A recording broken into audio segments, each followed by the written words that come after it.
सुर में गाना सीखिए पाधानीसा ऐप के साथ। AI powered personal music teacher from Saregama.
सबसे बड़ा तेरा नाम ओ शेरों वाली, ऊंचे डेरों वाली, बिगड़े बना दे मेरे काम। नाम रे हे नाम रे, सबसे बड़ा तेरा नाम ओ शेरों वाली, ऊंचे डेरों वाली, बिगड़े बना दे मेरे काम। नाम रे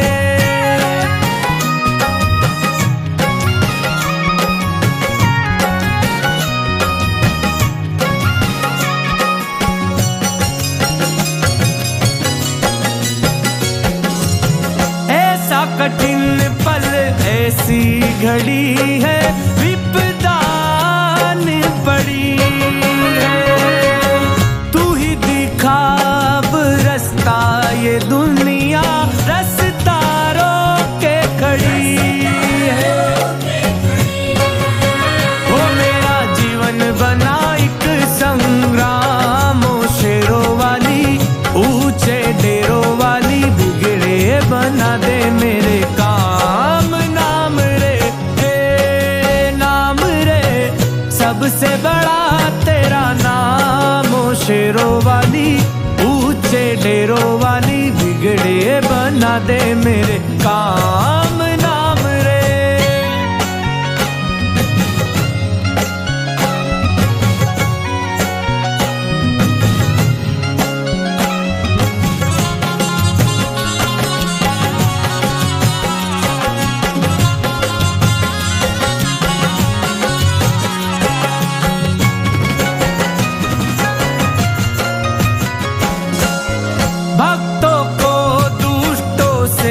बचाए, बुझती ज्योत जगाए, जिसका नहीं है कोई जगत में, तू उसकी बन जाए। तीनों लोक करे तो है प्रणाम ओ शेरों वाली, ऊंचे डेरों वाली, बिगड़े बना दे मेरे काम। नाम रे सबसे बड़ा तेरा नाम ओ शेरों वाली, ऊंचे डेरों वाली, बिगड़े बना दे मेरे काम।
संकट मोचन शरण तिहारी आए जो, सब कष्टों से स्वयं पार हो जाए वो। संकट मोचन शरण तिहारी आए जो, सब कष्टों से स्वयं पार हो जाए वो। जाने जाने है रे सारा जग जाने, महिमा हनुमान की। वो जाने जाने है रे सारा जग जाने, महिमा हनुमान की।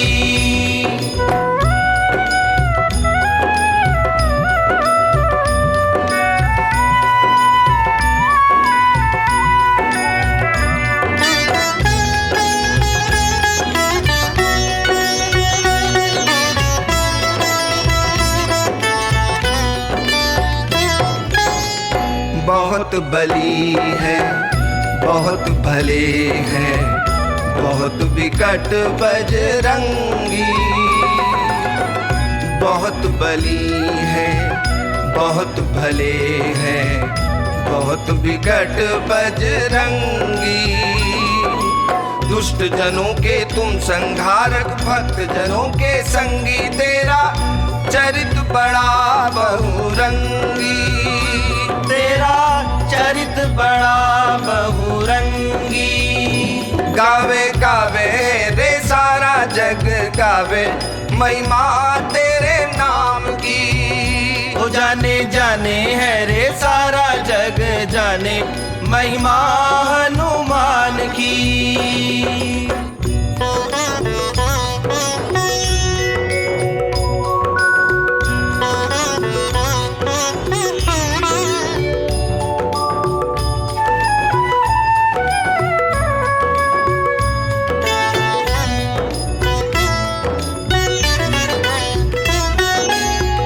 खेल खेल में 100 योजन का सिंधुलांग दिखलाया। खेल खेल में 100 योजन का सिंधुलांग दिखलाया। वन अशोक को तोड़ फोड़ कर लंका नगर जलाया। तूने अद्भुत कर्म दिखाया, तूने अद्भुत कर्म दिखाया। ध्यावे ध्यावे रे सारा जग ध्यावे, मूर्ति बलवान की। वो जाने जाने है रे सारा जग जाने, महिमा हनुमान की।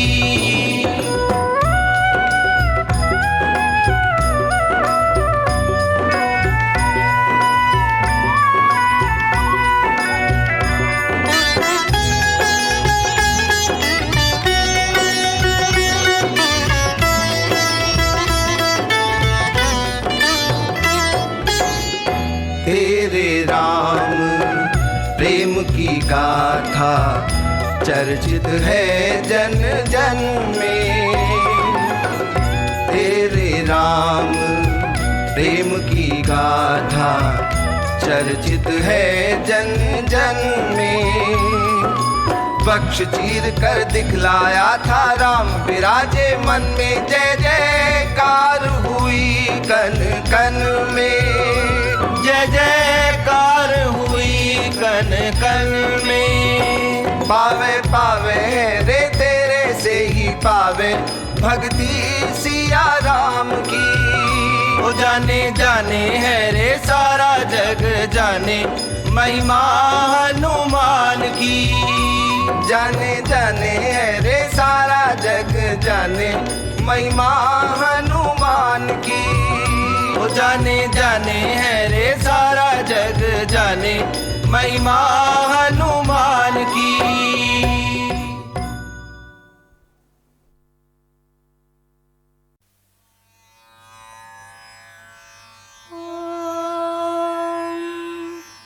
शुक्लांबरधरं विष्णुं शशिवर्णं चतुर्भुजं प्रसन्नवदनं ध्यायेत् सर्वविघ्नोपशान्तये। व्यासं वसिष्ठनप्तारं शक्तेः पौत्रमकल्मषं पराशरात्मजं वन्दे शुकतातं तपोनिधिं। व्यासाय विष्णुरूपाय व्यासरूपाय विष्णवे नमो वै ब्रह्मनिधये वासिष्ठाय नमो नमः अविकाराय शुद्धाय नित्याय परमात्मने सदैकरूपरूपाय विष्णवे सर्वजिष्णवे यस्य स्मरणमात्रेण जन्म संसारबन्धनात् विमुच्यते नमस्तस्मै विष्णवे प्रभविष्णवे ॐ नमो विष्णवे प्रभविष्णवे श्रीवैशम्पायन उवाच श्रुत्वा धर्मानशेषेण पावनानि च सर्वशः युधिष्ठिरः शान्तनवं पुनरेवाभ्यभाषत युधिष्ठिर उवाच किमेकं दैवतं लोके किं वाप्येकं परायणम् स्तुवन्तः कङ्कमर्चन्तः प्राप्नुयुर्मानवा शुभम् को धर्मः सर्वधर्माणां भवतः परमो मतः किं जपन्मुच्यते जन्तुर्जन्म संसारबन्धनात् श्रीभीष्म उवाच जगत्प्रभुं देवदेवमनन्तं पुरुषोत्तमम् स्तुवन्नाम सहस्रेण पुरुषः सततोत्थितः तमेव चार्चयन् नित्यं भक्त्या पुरुषमव्ययम् ध्यायन् स्तुवन् नमस्यं च यजमानस्तमेव च अनादिनिधनं विष्णुं सर्वलोकमहेश्वरम् लोकाध्यक्षं स्तुवन् नित्यं सर्वदुःखातिगो भवेत् ब्रह्मण्यं सर्वधर्मज्ञं लोकानां कीर्तिवर्धनम् लोकनाथं महद्भूतं सर्वभूतभवोद्भवम् एष मे सर्वधर्माणां धर्मोऽधिकतमो मतः यद्भक्त्या पुण्डरीकाक्षं स्तवैरच्चेन्नरः सदा परमं यो महत्तेजः परमं यो महत्तपः परमं यो महद्ब्रह्म परमं यः परायणम् पवित्राणां पवित्रं यो मङ्गलानां च मङ्गलम् दैवतं देवतानां च भूतानां यो व्ययपिता यतः सर्वाणि भूतानि भवन्त्यादियुगागमे यस्मिंश्च प्रलयं यान्ति पुनरेव युगक्षये तस्य लोकप्रधानस्य जगन्नाथस्य भूपते विष्णोर्नाम सहस्रं मे शृणु पापभयापहम् यानि नामानि गौणानि विख्यातानि महात्मनः ऋषिभिः परिगीतानि तानि वक्ष्यामि भूतये ऋषिर्नाम्नां सहस्रस्य वेदव्यासो महामुनिः छन्दोऽनुष्टुप् तथा देवो भगवान् देवकीसुतः अमृतांशुद्भवो बीजं शक्तिर्देवकी नन्दनः त्रिसामाहृदयं तस्य शान्त्यर्थे विनियुज्यते विष्णुं जिष्णुं महाविष्णुं प्रभविष्णुं महेश्वरम् अनेकरूपदैत्यान्तं नमामि पुरुषोत्तमम् अस्य श्रीविष्णोर्दिव्यसहस्रनामस्तोत्रमहामन्त्रस्य श्रीवेदव्यासो भगवान् ऋषिः अनुष्टुप्छन्दः श्रीमहाविष्णुः परमात्मा श्रीमन्नारायणो देवता अमृतांशुद्भवो भानुरिति बीजम् देवकी नन्दन श्रेष्ठेति शक्तिः उद्भवः क्षोभणो देव इति परमो मन्त्रः शङ्खबृन्नन्दकी चक्रीति कीलकम् शार्ङ्गधन्वा गदाधर इत्यस्त्रम् रथाङ्गपाणिरक्षोभ्य इति नेत्रम् त्रिसामासामगः सामेति कवचम् आनन्दं परब्रह्मेति योनिः ऋतुः सुदर्शनकाल इति दिग्बन्धः श्रीविश्वरूप इति ध्यानम् श्रीमहाविष्णुप्रीत्यर्थे सहस्रनाम जपे विनियोगः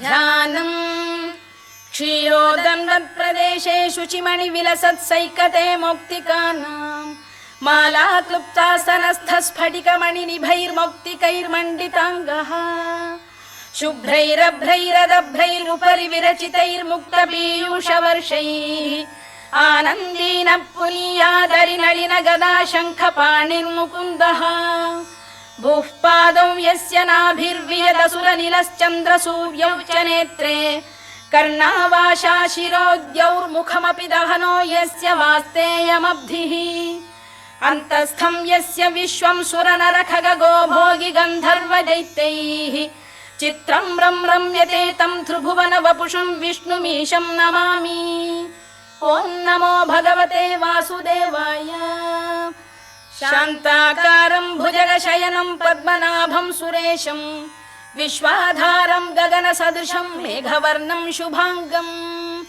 लक्ष्मीकान्तं कमलनयनं योगिहृद्ध्यानगम्यं वन्दे विष्णुं भवभयहरं सर्वलोकैकनाथम् मेघश्यामं पीतकौशेयवासं श्रीवत्साङ्कं कौस्तुभोद्भासिताङ्गम् पुण्योपेतं पुण्डरीकायताक्षं विष्णुं वन्दे सर्वलोकैकनाथम् नमः समस्तभूतानामादिभूताय भूभृते अनेकरूपरूपाय विष्णवे प्रभविष्णवे सशङ्खचक्रं सकिरीटकुण्डलं सपीतवस्त्रं सरसीरुभेक्षणं सहारवक्षस्थलशोभिकौस्तुभं नमामि विष्णुं शिरसा चतुर्भुजम् छायायां पारिजातस्य हेमसिंहासनोपरि आसीनमम्बुदश्याममायताक्षमलङ्कृतम् चन्द्राननं चतुर्बाहुं श्रीवत्साङ्कितवक्षसम् रुक्मिणी सत्यभामाभ्यां सहितं कृष्णमाश्रये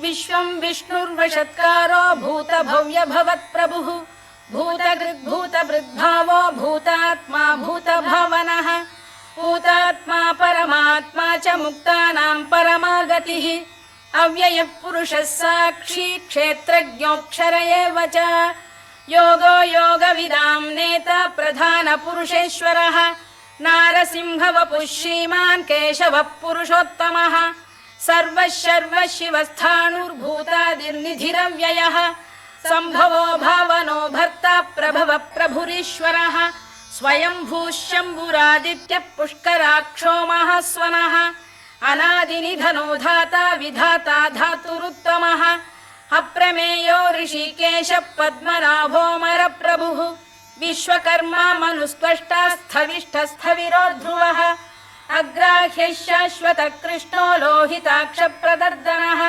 प्रभूतस्त्रिककुब्धाम पवित्रं मङ्गलं परम् ईशान प्राणद प्राणो ज्येष्ठः श्रेष्ठः प्रजापतिः हिरण्यगर्भो भूगर्भो माधवो मधुसूदनः ईश्वरो विक्रमी धन्वी मेधावी विक्रमक्रमः अनुत्तमो दुराधर्ष्य कृतज्ञः कृतिरात्मवान् सुरेशः शरणं शर्म विश्वरेता प्रजाभवः अधः संवत्सरो व्याल प्रत्ययः सर्वदर्शनः अजः सर्वेश्वरः सिद्धः सिद्धिः सर्वादिरच्युतः वृषाकपिरमेयात्मा सर्वयोगविनिसृतः वसुर्वसुमनः सत्यः समात्मा संमितः समः अमोघः पुण्डरीकाक्षो वृषकर्मा वृषाकृतिः रुद्रो बहुशिरा बभ्रुर्विश्वयोनिः शुचिश्रवाः अमृतः शाश्वतस्थाणुर्वरारोहो महातपाः सर्वगः सर्वविद्भानुर्विश्वक्सेनो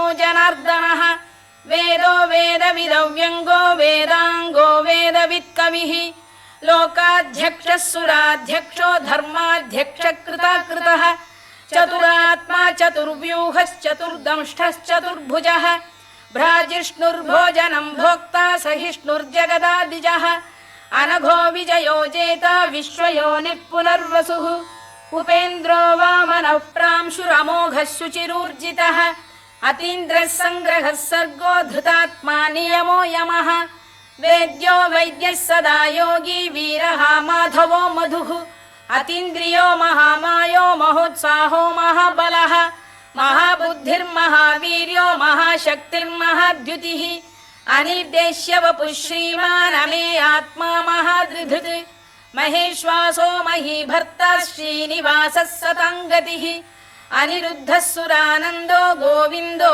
गोविदाम्पतिः मरीचिर्दमनो हंसः सुपर्णो भुजगोत्तमः हिरण्यनाभः सुतपाः पद्मनाभः प्रजापतिः अमृत्युः सर्वदृक्सिंहः सन्धाता सन्धिमान् स्थिरः अजो दुर्मर्षणः शास्ता विश्रुतात्मा सुरारिः गुरुर्गुरुतमो धाम सत्यः सत्यपराक्रमः निमिषो निमिषस्रग्वी वाचस्पतिरुदारधीः अग्रणीर्ग्रामणी श्रीमान् न्यायो नेता समीरणः सहस्रमूर्धा विश्वात्मा सहस्राक्षः सहस्रपात् आवर्तनो निवृत्तात्मा संवृतः सम्प्रमर्दनः अधः संवर्तको वह्निरनिलो धरणीधरः सुप्रसाद प्रसन्नात्मा विश्वधृक् विश्वभुग् विभुः सत्कर्ता सत्कृतः साधुर्जह्नुर्नारायणो नरः असंख्येयो प्रमेयात्मा विशिष्टः शिष्टकृच्छुचिः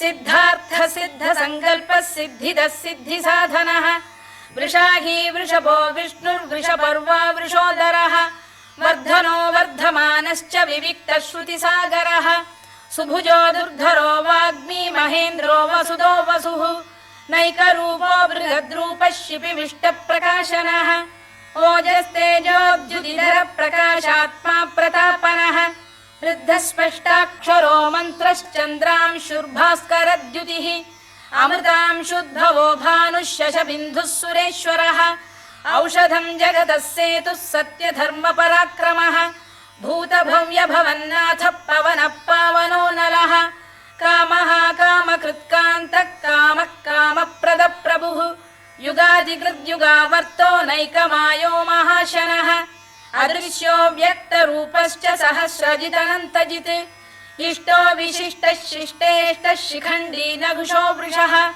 क्रोधः क्रोधकृत्कर्ता विश्वबाहुर्महीधरः अच्युत प्रथित प्राण प्राणदो वासवानुजः अपां निधिरधिष्ठानमप्रमत्त प्रतिष्ठितः स्कन्द स्कन्दधरो धुर्यो वरदो वायुवाहनः वासुदेवो बृहद्भानुरादिदेवः पुरन्दरः अशोकस्तारणस्तारः शूरः शौरिर्जनेश्वरः अनुकूलः शतावर्तः पद्मी पद्मनिभेक्षणः पद्मनाभोरविन्दाक्षः पद्मगर्भः शरीरभृत् महर्धिर्वृद्धो वृद्धात्मा महाक्षो गरुडध्वजः अतुलः शरभो भीमः समयज्ञो हविर्हरिः सर्वलक्षणलक्षण्यो लक्ष्मीवान् समितिञ्जयः विक्षरो रोहितो मार्गो हेतुर्दामोदरः सहः महीधरो महाभागो वेगवानमिताशनः उद्भवः क्षोभणो देवः श्रीगर्भः परमेश्वरः करणं कारणं कर्ता विकर्ता गहनो गुहः व्यवसायो व्यवस्थानः संस्थानस्थानदो ध्रुवः परधिः परमस्पष्टस्तुष्टः पुष्टः शुभेक्षणः रामो विरामो विरतो मार्गो नेयो नयोनयः वीरः शक्तिमतां श्रेष्ठो धर्मो धर्मविदुत्तमः वैकुण्ठः पुरुष प्राण प्राणद प्रणवपृतुः हिरण्यगर्भः शत्रुघ्नो व्याप्तो वायुरधोक्षजः ऋतुः सुदर्शनकालः परमेष्ठी परिग्रहः उग्रः संवत्सरो दक्षो विश्रामो विश्वदक्षिणः विस्तारस्थावरस्थाणुः प्रमाणं बीजमव्ययम् अर्थोऽनर्थो महाकोशो महाभोगो महाधनः अनिर्विण्णस्थविष्ठो भूर्धर्मयूपो महामखः नक्षत्रनेमिर्नक्षत्री क्षमः क्षामः समीहनः यज्ञयुज्यो महेद्यश्च क्रतुः सत्रं सताङ्गतिः सर्वदर्शी विमुक्तात्मा सर्वज्ञो ज्ञानमुत्तमम् सुव्रतः सुमुखः सूक्ष्मः सुघोषः सुखरः सुहृद् मनोहरो जितक्रोधो वीरबाहुर्विदारणः स्वापनः स्ववशो व्यापी नैकात्मा नैककर्मकृत् वत्सरो वत्सलो वत्सी रत्नगर्भो धनेश्वरः धर्मकृद्धर्मकृद्धर्मी सदसक्षरमक्षरम् अविज्ञाता सहस्रांशुर्विधाता कृतलक्षणः गभस्तिनेमिः सत्तस्तः सिंहो भूतमहेश्वरः आदिदेवो महादेवो देवेशो देवभृद्गुरुः उत्तरो गोपतिर्गोप्ता ज्ञानगम्यः पुरातनः शरीरभूतभृद्भोक्ता कपीन्द्रो भूरि दक्षिणः सोमपोऽमृतपः सोमः पुरुजित्पुरुषत्तमः विनयो जयः सत्यसन्धो दाशार्हः सात्वतां पतिः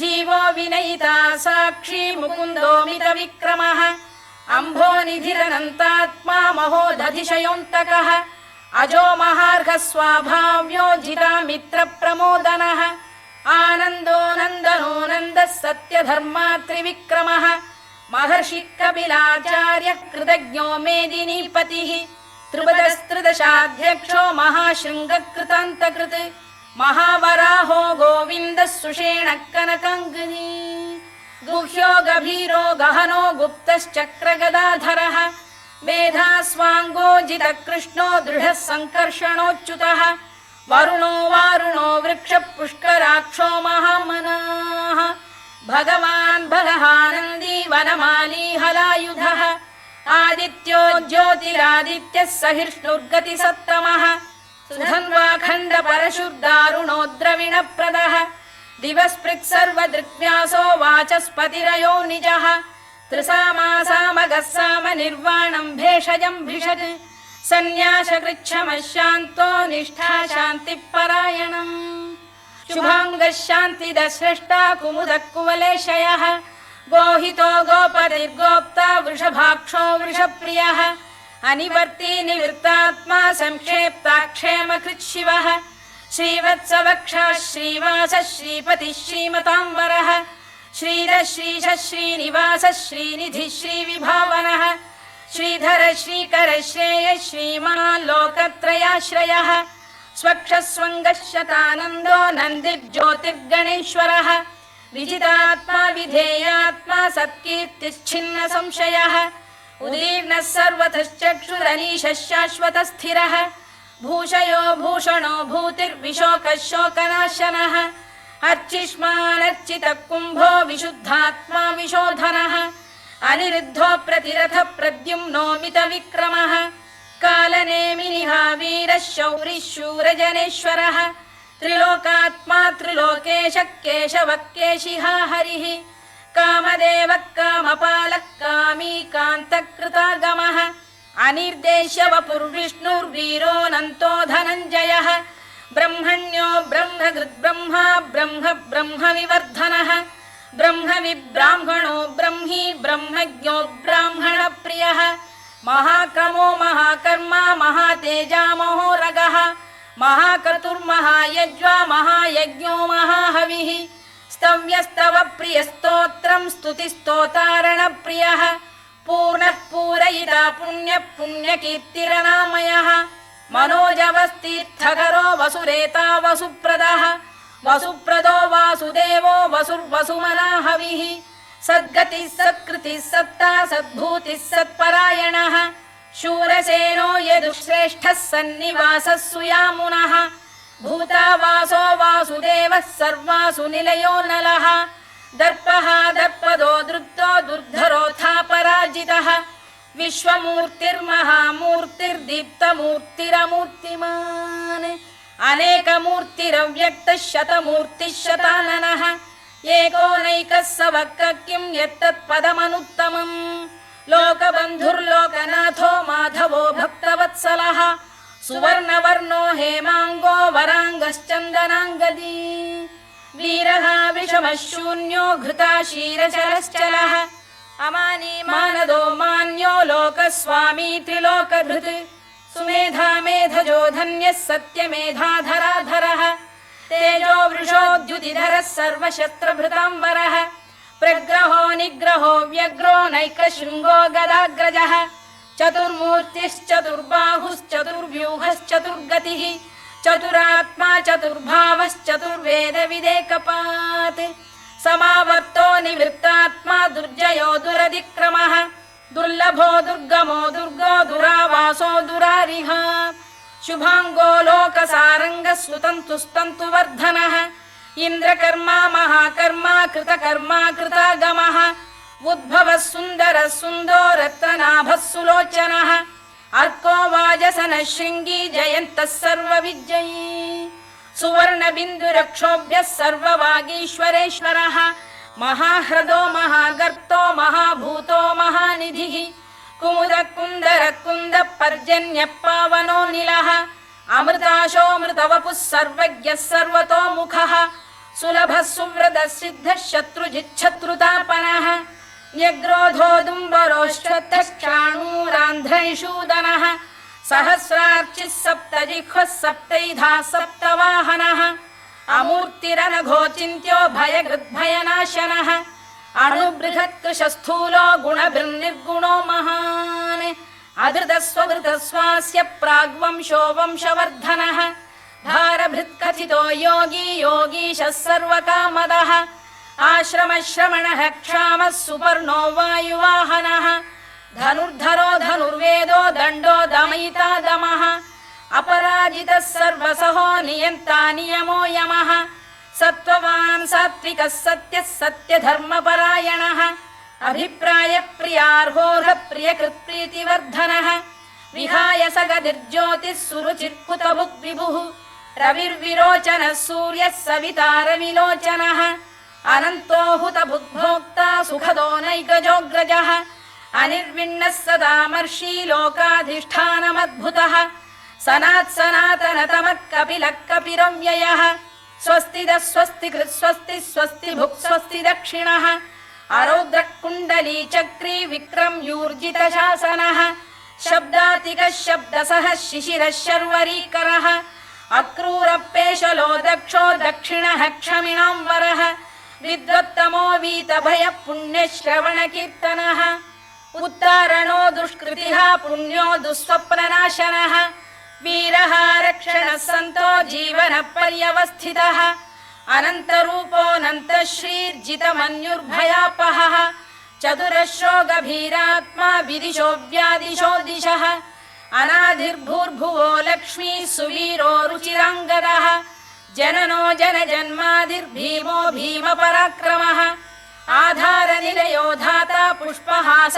प्रजागरः ऊर्ध्वगः सत्पथाचार प्राणद प्रणवप्रणः प्रमाणं प्राणनिलय प्राणभृत्प्राणजीवनः तत्त्वं तत्त्वविदेकात्मा जन्म मृत्युजरातिगः भूर्भुवः स्वस्तरुस्तारः सविता प्रपितामहः यज्ञो यज्ञपतिर्यज्वा यज्ञाङ्गो यज्ञवाहनः यज्ञभृद्यज्ञकृद्यज्ञी यज्ञभुग्यज्ञसाधनः यज्ञान्तकृद्यज्ञगुह्यमन्नमन्नाद एव च आत्मयोनिः स्वयं जातो वैखानः सामगायनः देवकीनन्दनः स्रष्टा क्षितीशः पापनाशनः शङ्खबृन्नन्दकी चक्री शार्ङ्गधन्वा गदाधरः रथाङ्गपाणिरक्षोभ्यः सर्वप्रहरणायुधः सर्वप्रहरणायुधवोन्नम इति वनमाली गरीशाङ्गी शङ्खी चक्री च नन्दकी श्रीमान्नारायणो विष्णुर्वासुदेवोऽभिरक्षतु वनमाली गरीशाङ्गी शङ्खी चक्री च नन्दकी श्रीमान्नारायणो विष्णुर्वासुदेवोऽभिरक्षतु वनमाली गरीशाङ्गी शङ्खी चक्री च नन्दकी श्रीमान्नारायणो विष्णुर्वासुदेवोऽभिरक्षतु इतीदं कीर्तनीयस्य केशवस्य महात्मनः नाम्नां सहस्रं दिव्यानामशेषेण प्रकीर्तितम् य इदं शृणुयान् नित्यं यश्चापि परिकीर्तयेत् नाशुभं प्राप्नुयात् किञ्चित् सोमुत्रेह च मानवः वेदान्तको ब्राह्मणस्य क्षत्रियो विजयी भवेत् वैश्यो धनसमृद्धः स्यात् क्षूद्रः सुखमवाप्नुयात् धर्मार्थी प्राप्नुयात् धर्ममर्थार्थी चार्थमाप्नुयात् कामानवाप्नुयात् कामी प्रजार्थी चाप्नुयात् प्रजाम् भक्तिमान् यः सदोत्थाय शुचिस्तद्गतमानसः सहस्रं वासुदेवस्य नाम्नामेतत् प्रकीर्तयेत् यशः प्राप्नोति विपुलं याति प्राधान्यमेव च अचलां श्रियमाप्नोति श्रेयः प्राप्नोत्यनुत्तमम् न भयं क्वचिदाप्नोति वीर्यं तेजश्च विन्दति भवत्यरोगोद्युतिमान् बलरूपगुणान्वितः रोगार्तो मुच्यते रोगात् बद्धो मुच्येत बन्धनात् भयान् मुच्येत भीतस्तु मुच्येतापन्न आपदः दुर्गाण्यतितरत्याशु पुरुषः पुरुषोत्तमम् स्तुवन्नाम सहस्रेण नित्यं भक्तिसमन्वितः वासुदेवाश्रयो मर्त्यो वासुदेवपरायणः सर्वपापविशुद्धात्मा याति ब्रह्म सनातनम् न वासुदेव भक्तानामशुभं विद्यते क्वचित् जन्म मृत्युजरा व्याधि भयं नैवोपजायते इमं स्तवमधीयान श्रद्धा भक्ति समन्वितः युज्येतात्मसुखक्षान्ति श्रीधृतिस्मृतिकीर्तिभिः न क्रोधो न च मात्सर्यं न लोभो न शुभा मतिः भवन्ति कृतपुण्यानां भक्तानां पुरुषोत्तमे द्यौः स चन्द्रार्कनक्षत्राखं दिशो भूर्महो दधिः वासुदेवस्य वीर्येण विधृतानि महात्मनः ससुरासुरगन्धर्वं स यक्षोरगराक्षसम् जगत्वशे वर्ततेदं कृष्णस्य सचराचरम् इन्द्रियाणि मनोबुद्धिः सत्त्वं तेजो बलं धृतिः वासुदेवात्मकान्याहुः क्षेत्रं क्षेत्रज्ञ एव च सर्वागमानामाचार प्रथमं परिकल्पते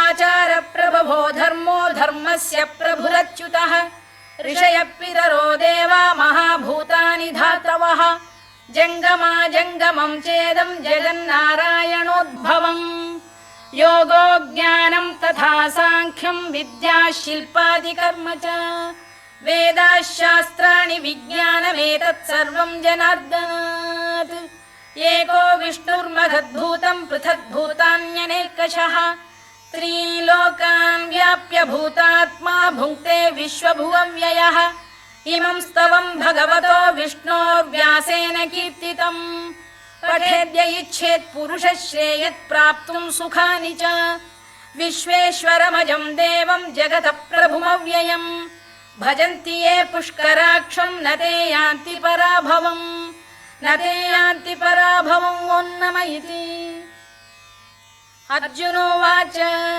पद्मपत्र विशालाक्ष पद्मनाभ सुरोत्तम भक्तानामनुरक्तानां त्राता भव जनार्दन श्रीभगवानुवाच यो मां नाम सहस्रेण स्तोतुमिच्छति पाण्डव सोऽहमेकेन श्लोकेन स्तुत एव न संशयः स्तुत एव न संशयोन्नम इति व्यास उवाच वासनाद् वासुदेवस्य वासितं भुवनत्रयम् सर्वभूतनिवासोऽसि वासुदेव नमोऽस्तु ते वासुदेव नमोऽस्तु ते ओन्नम इति पार्वत्युवाच केनोपायेन लघुना विष्णोर्नाम सहस्रकम् पठ्यते पण्डितैर्नित्यं श्रोतुमिच्छाम्यहं प्रभो ईश्वर उवाच श्रीराम राम रामेति रमे रामे मनोरमे सहस्रनाम तत्तुल्यं राम नाम वरानने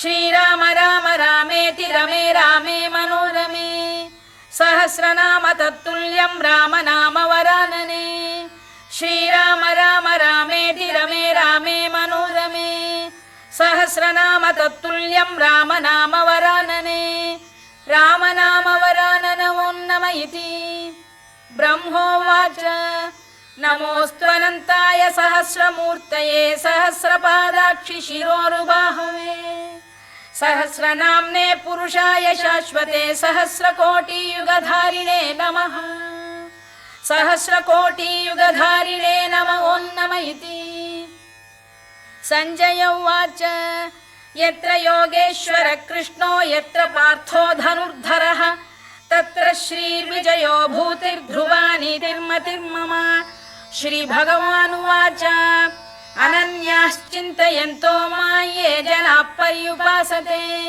तेषां नित्याभियुक्तानां योगक्षेमम् अहम्यहम् परित्राणाय साधूनां विनाशाय च दुष्कृताम् धर्म संस्थापनार्थाय संभवामि युगे युगे आर्ता विषण्णाः शिथिलाश्च भीता घोरेषु च व्याधिषु वर्तमानाः संकीर्त्य नारायण शब्दमात्रं विमुक्त दुःखाः सुखिनो भवन्तु कायेन वाचा मनसेन्द्रियैर्वा बुद्ध्यात्मना वा प्रकृते स्वभावात् करोमि यद्यत् सकलं परस्मै नारायणायेति समर्पयामि।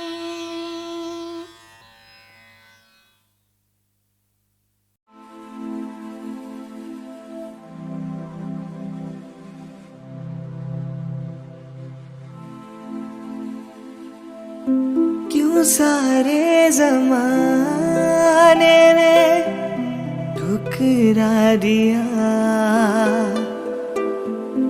मैं भी हूँ तेरे फिर दर आ गया। अब ना मैं जाऊंगा तुम्हें छोड़ के, दिन रात अब बस दादा तुझको ही गाऊंगा। तेरे दर पे मिलने को मैं हर रोज आऊंगा। तू चाहे ना चाहे मुझको, मैं तुझको ही चाहूंगा। तेरे दर पे मिलने को मैं हर रोज आऊंगा। तू चाहे ना चाहे मुझको।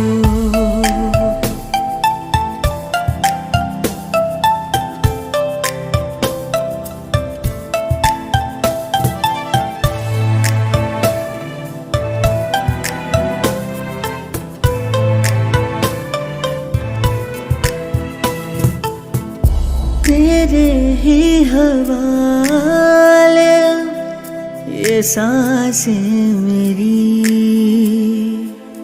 सागरे रे मगा गपमा। तेरे ही हवाले ये सांसें मेरी, कभी कम न होगी ये चाहत मेरी। तुझसे ही चल रही है धड़कन मेरी।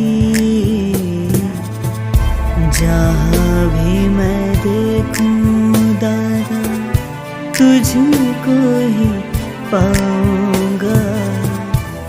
तेरे दर पे मिलने को मैं हर रोज आऊंगा।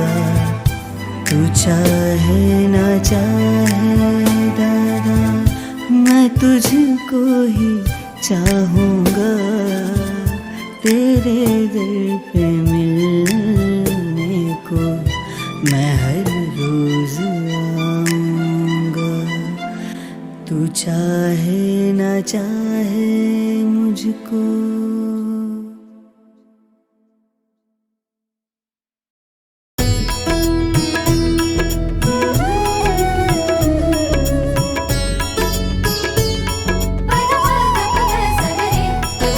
श्री कृष्ण गोविंद हरे मुरारी, श्री कृष्ण गोविंद हरे मुरारी।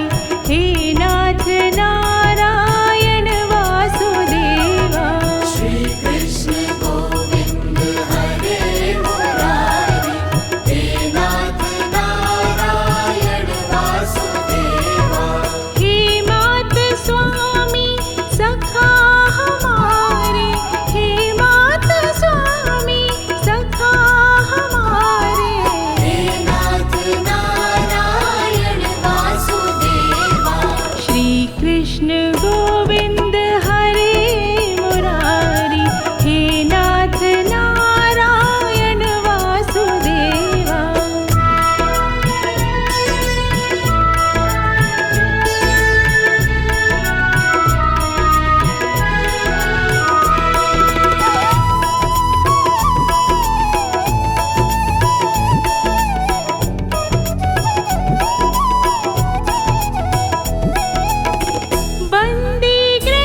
कृष्ण गोविंद हरे मुरारी, हे नाथ नारायण वासुदेवा।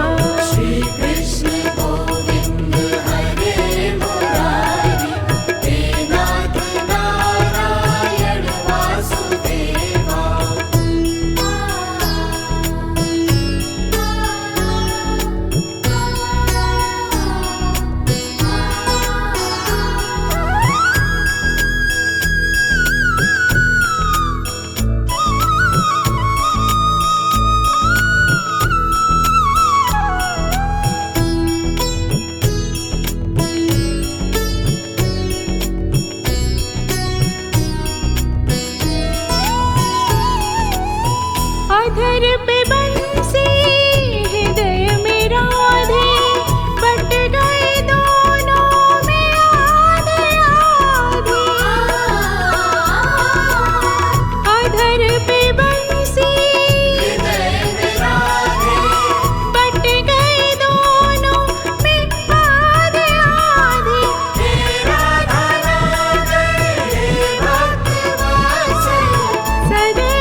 चमके मथुरा के तारे, गोकुल में चमके मथुरा के तारे, हे नाथ नारायण वासुदेवा। श्री कृष्ण गोविंद हरे मुरारी, हे नाथ नारायण वासुदेवा। श्री कृष्ण गोविंद हरे मुरारी, हे नाथ नारायण वासुदेवा।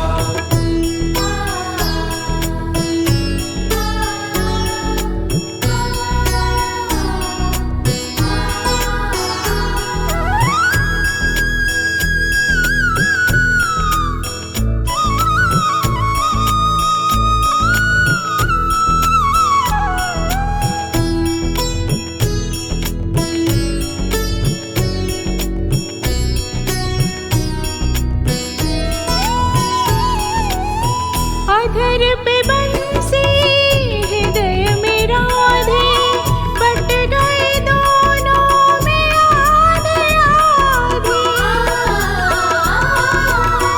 अधर पे बंसी हृदय में राधे, बट गए दोनों में आधे आधे।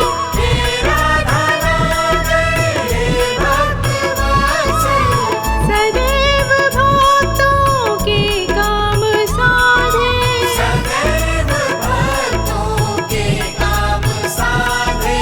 वहीं गए वहीं गए जहाँ गए पुकारे। हे नाथ नारायण वासुदेवा।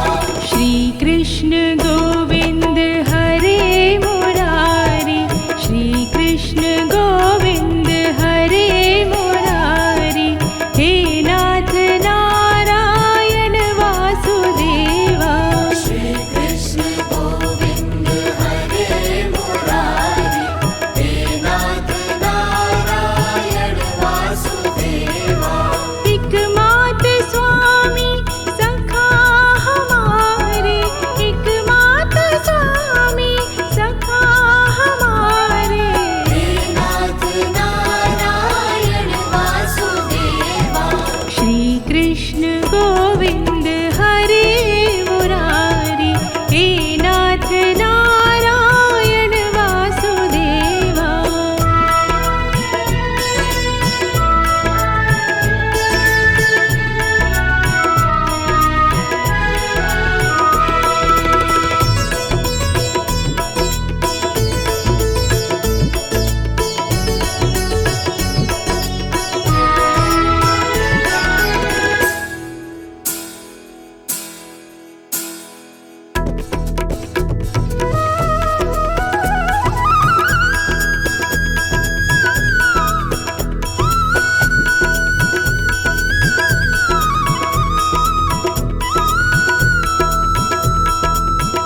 राधे कृष्ण राधे कृष्ण राधे राधे कृष्ण कृष्ण राधे कृष्ण राधे कृष्ण राधे राधे राधे कृष्ण। राधे कृष्ण राधे कृष्ण राधे राधे कृष्ण कृष्ण राधे कृष्ण राधे कृष्ण राधे राधे कृष्ण कृष्ण। राधे कृष्ण राधे कृष्ण राधे राधे कृष्ण कृष्ण राधे कृष्ण राधे कृष्ण राधे राधे राधे कृष्ण। राधे कृष्ण राधे कृष्ण राधे राधे कृष्ण कृष्ण राधे कृष्ण राधे कृष्ण राधे राधे कृष्ण कृष्ण।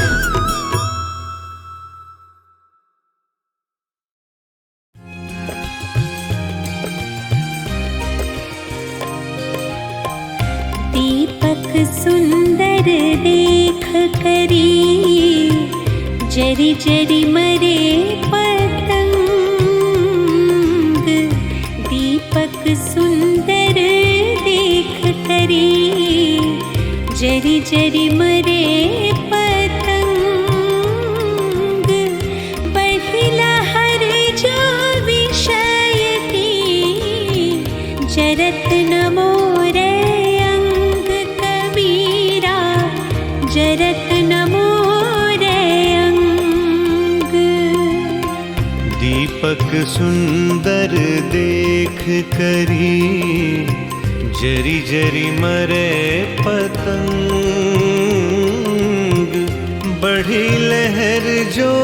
विषय की जरत न मोरे अंग कबीरा, जरत न मोरे अंग।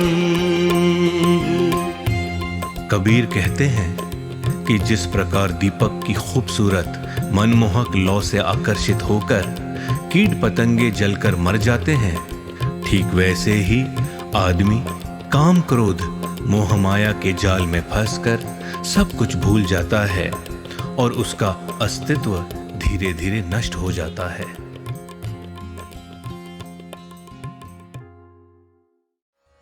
रजोरागात्मकं विद्धि तृष्णासङ्गसमुद्भवं, तन्निबध्नाति कौन्तेय कर्मसंगेन देहिनम्। जो आपको प्राप्त नहीं, उस वस्तु को प्राप्त करने की कोशिश तृष्णा होती है, और जो प्राप्त हो जाए उससे मोह को आसक्ति कहते हैं। इस श्लोक में कृष्ण रजोगुण के बारे में बता रहे हैं। रजोगुण कामनाओं और लोभ के कारण उत्पन्न होता है। इच्छाओं और लोभ के कारण ही हमारे अंदर रजोगुण आता है। इसी रजोगुण के कारण ही शरीरधारी जीव सकाम कर्मों में बंध जाता है। सकाम कर्म यानी कि कर्म करते हुए फल की अभिलाषा करना। रजोगुण हमें इस फल से बांधता है। कुछ गिनती के लोगों को छोड़ पूरी दुनिया कर्म के फल से बंधी हुई है, और उसकी वजह रजोगुण ही है।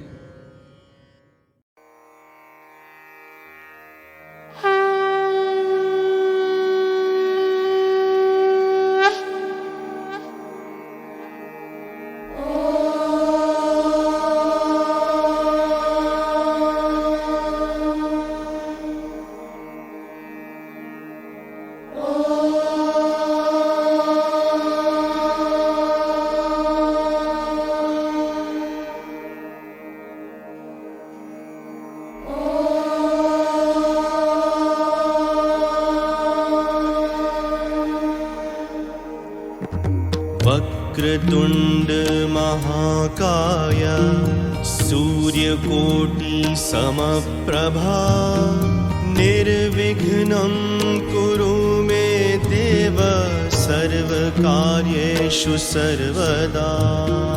वक्रतुंड महाकाय सूर्यकोटि समप्रभा, निर्विघ्नं कुरु मे देव सर्वकार्येषु सर्वदा। वक्रतुंड महाकाय सूर्यकोटि समप्रभा, निर्विघ्नं कुरु मे देव सर्वकार्येषु सर्वदा। वक्रतुंड महाकाय सूर्यकोटि समप्रभा, निर्विघ्नं कुरु मे देव सर्वकार्येषु सर्वदा। वक्रतुंड महाकाय सूर्यकोटि समप्रभा, निर्विघ्नं कुरु मे देव सर्वकार्येषु सर्वदा। वक्रतुंड महाकाय सूर्यकोटि समप्रभा, निर्विघ्नं कुरु मे देव सर्वकार्येषु सर्वदा। वक्रतुंड महाकाय सूर्यकोटि समप्रभा, निर्विघ्नं कुरु मे देव सर्वकार्येषु सर्वदा। वक्रतुंड महाकाय सूर्यकोटि समप्रभा, निर्विघ्नं कुरु मे देव सर्वकार्येषु सर्वदा। वक्रतुण्ड महाकाय सूर्यकोटि समप्रभा निर्विघ्नं कुरु मे देव सर्वकार्येषु सर्वदा। वक्रतुण्ड महाकाय सूर्यकोटि समप्रभा निर्विघ्नं कुरु मे देव सर्वकार्येषु सर्वदा। वक्रतुण्ड महाकाय सूर्यकोटि समप्रभा निर्विघ्नं कुरु मे देव सर्वकार्येषु सर्वदा।